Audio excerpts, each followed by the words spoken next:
Kemudian, entitas pegawai dan manajer sama-sama memiliki relasi dengan entitas departemen. Oke, tadi ada entitas mengepalai dan entitas memiliki. Sampai di sini bisa dipahami?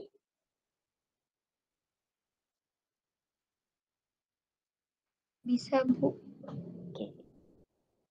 Nah, ini ada satu lagi ya, satu slide lagi. Pada data pegawai tetap, oh ini udah ada bantuannya nih, memiliki NIP. Oke, tadi betul, udah ada NIP. Nah, kemudian memiliki data keluarga, ortu, suami, istri, anak, dan seterusnya. Nah, berarti di data keluarga nanti kalian tuliskan. Nah, ada nama siapa, nama keluarganya. Kemudian statusnya apa? Apakah suami kah? Apakah statusnya istri kah? Atau statusnya anak? Atau statusnya orang tua? Ya, jadi itu semua merupakan atribut pada keluarga. Nah, tinggal di apa namanya ya, dibayangkan aja kira-kira apa saja data yang diperlukan untuk keluarga. Yang pasti kan namanya ya, namanya. Kemudian apa misalnya hubungannya maksudnya ya, status apa hubungan ya? Status kesannya kawin tidak kawin ya. Hubungan ya, hubungan kekeluargaannya itu seperti apa? Apakah sebagai suami, apakah sebagai istri, atau sebagai anak, apakah sebagai orang tua ya. Jadi itu merupakan atribut. Nah, kemudian ada tambahan di sini. Pada data pegawai kontrak, nah tadi belum kita singgung-singgung nih yang pegawai harian atau pegawai kontrak ini belum kita singgung. Nah, ternyata pegawai kontrak ini tidak ada NIP. Nah, jadi dia tidak ada NIP. Berarti maknanya atribut NIP ya, atribut NIP itu hanya dimiliki oleh pegawai tetap. Nah, udah jelas-jelas padahal ya, pegawai tetap yang ada NIP. Nah, sedangkan pegawai harian itu tidak ada NIP. Nah, tapi nanti sebagai atribut kunci pada pegawai itu nanti bisa saja kita tambahkan suatu pengenal ya. Apakah itu kita namakan sebagai ID pegawai misalnya. Boleh ya, boleh. Jadi maknanya ID pegawai ini yang sebagai atribut kunci pada entitas pegawai itu otomatis juga akan dimiliki oleh pegawai tetap dan juga otomatis akan dimiliki oleh pegawai harian. Namun, khusus untuk atribut kunci pada pegawai tetap, NIP ini itu tidak akan dimiliki oleh pegawai harian atau pegawai kontrak. Nah, kemudian apalagi nih atribut pegawai kontrak? Ya, ada masa kontrak. Nah, masa kontrak merupakan atribut komposit. Atribut komposit apa?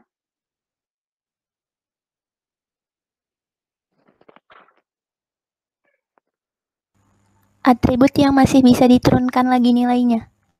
Ya, masa atau waktu ya, rentang waktunya. Nah, rentang waktunya ini nanti bisa dibagi lagi menjadi tanggal mulai dan tanggal akhir. Oke, di sini ada ya tanggal mulai dan tanggal akhir. Oke, kemudian apalagi nih? Ada nilai kontrak. Nah, berarti di sini ada tambahan lagi atributnya adalah nilai kontrak. Nilai kontrak itu apa namanya ya? Apa?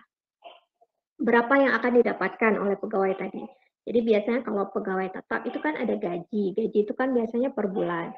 Nah, kalau pegawai harian atau kontrak, apakah dia digaji per hari ataukah dia digaji per kontrak tersebut. Misalnya per kontrak dia akan dibayar sejumlah 10 juta. Ya berarti 10 juta itu sebagai nilai dari kontraknya.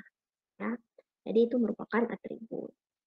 Oke, kemudian apalagi di sini dekomposisi entitas pegawai menjadi dua. Oke, sudah kita lakukan. Nah, sampai sini ada yang masih kurang jelas atau ingin ditanyakan? Bu, yang daftar pegawai itu masuk atribut pegawai ya? Daftar itu kan daftar. Kalau misalnya kalian dibilang daftar absensi, itu kan berarti nanti ada nama orangnya, ya kan? Anggaplah ada fotonya, misalnya ada tanggalnya, ya kan? Nah, yang dimaksud dengan daftar pegawai itu sebetulnya data-data yang akan disimpan pada pegawai. Nah, itu kalian apa namanya ya? Walaupun tidak dijelaskan secara detail data apa saja yang harus ada, ya kalian bayangkan aja lah kira-kira apa yang perlu ada. Nah, misalnya pegawai itu kan perlu nama, ya perlu data nama, jadi ada data nama. Nah, pegawai nanti perlu ada data alamatnya. Masa sih pegawai suatu perusahaan nggak ada alamat? Kan nggak mungkin kan? Jadi pasti kita masukkan atribut alamat. Nah, kenapa kita masuk ke atribut alamat? Ya, supaya data alamat untuk setiap pegawai itu kita tahu dia itu tinggal di mana. Ya, jadi data itu penting untuk disimpan. Atau misalnya jenis kelamin. Nah, misalnya dari nama aja kan kita nggak bisa mengetahui jenis kelamin seseorang. Kadang-kadang namanya itu agak-agak sedikit ambigu gitu. Nah, jadi jenis kelamin juga penting. Ya, berarti nanti itu akan menjadi atribut dari pegawai. Jadi yang dimaksud dengan daftar pegawai ya seperti itu, data-data ya yang diperlukan untuk setiap pegawai itu kira-kira apa saja yang perlu disimpan. Itu kalian bayangkan aja sendiri kira-kira apa yang diperlukan. Berarti kami suka hati kami masukin apa aja, Bu? Boleh. Nggak usah banyak-banyak kali, yang penting-penting aja. Sama kayak data keluarga gitu. Mungkin data keluarga agak sedikit berbeda, karena data keluarga yang perlu disimpan mungkin hanya sekedar namanya saja, ya, hubungan keluarganya itu seperti apa. Nah, kalau pegawai kan banyak ya, lebih banyak data yang perlu disimpan, seperti nama tadi saya jelaskan, alamat, jenis kelamin, tempat tanggal lahir, apalagi ya, apalagi ya selain itu ya. Itulah kira-kira yang penting. Ya, nanti kalian pikir aja apalagi yang penting, yang lainnya tinggal dimasukkan. Itu tidak dideskripsikan secara detail di sini. Jadi boleh versi masing-masing lah kira-kira apa saja data yang ingin dimasukkan. Ada lagi yang ingin ditanyakan? Bu, berarti yang hubungan keluarga itu ortu suami istri itu nggak payah kami masukin ini pun nggak apa-apa, Bu? Itu adalah data. Jadi maknanya seperti ini, keluarga. Kan ini ada entitas keluarga, ya. Nah, entitas keluarga ini nanti akan ada atribut. Nah, anggaplah nanti ada atributnya itu adalah nama orangnya. Ya, misalnya nama orang tua kalian, ya nama kalau udah beristri berarti nama istrinya. Jadi ini hanya sekedar namanya saja atribut. Berarti atributnya nama aja gitu, Bu? Boleh. Suami istri sama anak atau nggak usah lagi nggak apa, Bu? Bisa. Jadi karena di sini udah dimasukkan hubungan relasinya apa, apakah orang tua, apakah suami atau istri atau anak. Nah, berarti di sini bisa kita masukkan atributnya itu adalah hubungan. Hubungan apa status ya? Kayaknya lebih cocok hubungan. Hubungan kekeluargaan. Paham maksudnya? Hubungan kekeluargaan. Jadi namanya itu si Ali. Nah, hubungan kekeluargaannya orang tua laki-laki atau bapak misalnya. Nah, namanya adalah Adina. Hubungan kekeluargaannya ibu. Nah, kemudian namanya Siti. Hubungan kekeluargaannya istri. Paham maksudnya? Jadi, sewaktu kita menyimpan datanya, maka ortu, suami, istri, anak, nah disitulah baru kita simpan datanya di dalam atribut hubungan ini. Nah, jadi hubungan ini berupa atribut saja dia. Sedangkan datanya seperti orang tua, suami, istri, anak itu akan tersimpan di dalam data hubungan ini. Tuh.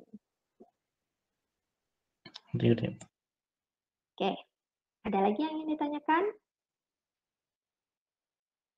Ibu, atribut hubungan itu bukannya di entitas pegawai tetap ya? Ya, kan memang betul kan? Pegawai tetap kan? Coba lihat nih. Pegawai dibagi dua, pegawai tetap, pegawai harian. Pegawai tetap memiliki atau ada keluarga, ya kan? Nggak lihat nih. Ini gambarnya udah hancur sedikit, udah amburadul, jadinya udah nggak nampak lagi relasinya. Keluarga itu memang untuk pegawai tetap saja. Ada lagi yang lain? Bu, saya mau tanya. Ya. Itu kan yang pegawai kan dibagi jadi partisipasi, Bu ya?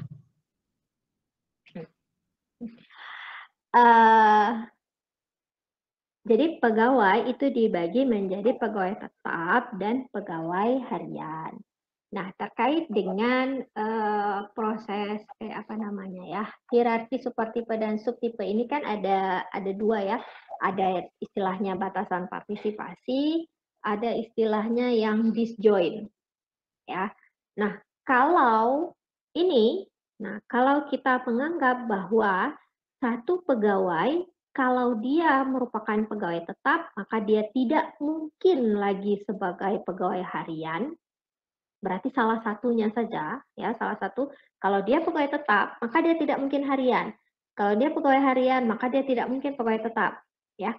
Maka itu kita sebut dia sebagai disjoint. Paham? Jadi disjoint itu maknanya terpisah, ya, tidak ada kaitan. Jadi maknanya kalau dia udah pegawai tetap, maka dia tidak akan mungkin menjadi pegawai harian. Atau sebaliknya. Nah, jadi antar subtipe ini berarti saling terpisah dia ya, disjoint, saling terpisah. Paham? Paham, Bu. Oke. Nah, yang satu lagi yang partisipasi total dengan sebagian itu maknanya ya. Kalau partisipasi total kan seperti yang udah kita pelajari kan 2 garisnya. Nah, kalau sebagian berarti 1 garis. Nah, kalau ini ya kalau misalnya kita menganggap bahwa satu pegawai itu ya, jadi dia haruslah. Nah, jadi dia harus berpartisipasi apakah dia sebagai pegawai tetap ataupun dia sebagai pegawai harian. Maknanya setiap pegawai itu memang harus seperti itu.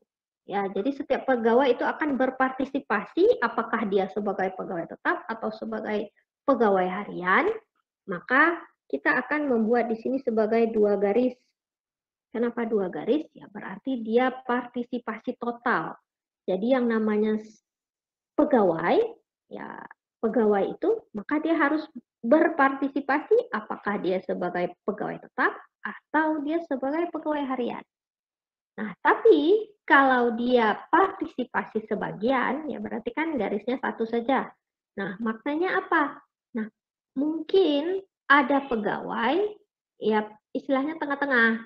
Jadi dia bukan pegawai tetap, tapi dia bukan pegawai harian juga, ya pokoknya dia adalah pegawai. Nah, jadi itu berarti sebagian. Jadi maknanya dia nggak harus tetap, dia juga nggak harus sebagian. Dia boleh hanya sekedar pegawai saja. Nah, jika seperti itu berarti kondisinya batasan partisipasinya adalah partisipasi sebagian. Oke, ada lagi yang kita ingin ditanyakan? Yang garis 2 garis 1 di mana ditaruh, Bu? Di mana ditaruh? Yang apa? Di atas ini. Kalau dia partisipasi total berarti di sesudah supertipe ini ada 2 garis dia. Tapi kalau partisipasi sebagian berarti sesudah supertipe ya garisnya itu cuma 1 saja. Itu partisipasi sebagian. Nah, namun ini sifatnya optional. Jadi kadang-kadang orang tidak memasukkannya. Ya, kadang-kadang dimasukkan. Kalau memang diarahkan untuk dimasukkan ya berarti kalian masukkan secara detail partisipasinya. Tapi kalau memang tidak diarahkan sesuai soalnya misalnya nggak harus ada ya berarti nggak harus ada pun boleh, nggak ada masalah karena ini itu lebih ke optional ya, partisipasi itu lebih ke tidak harus kita masukkan sebetulnya ke dalam diagram. Itu kan istilahnya fitur-fitur lanjutan. Nah, jadi kalau yang namanya fitur lanjutan itu boleh kita masukkan, boleh tidak. Ada lagi pertanyaan?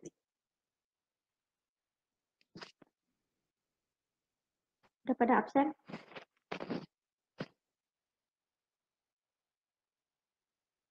Yang belum absen buat listnya ya. Saya kalau harus satu-satu repot saya untuk mengabsennya. Jadi kalian buat listnya supaya saya mudah untuk mengabsenkan. Kalau satu-satu repot. Ada lagi yang ingin bertanya?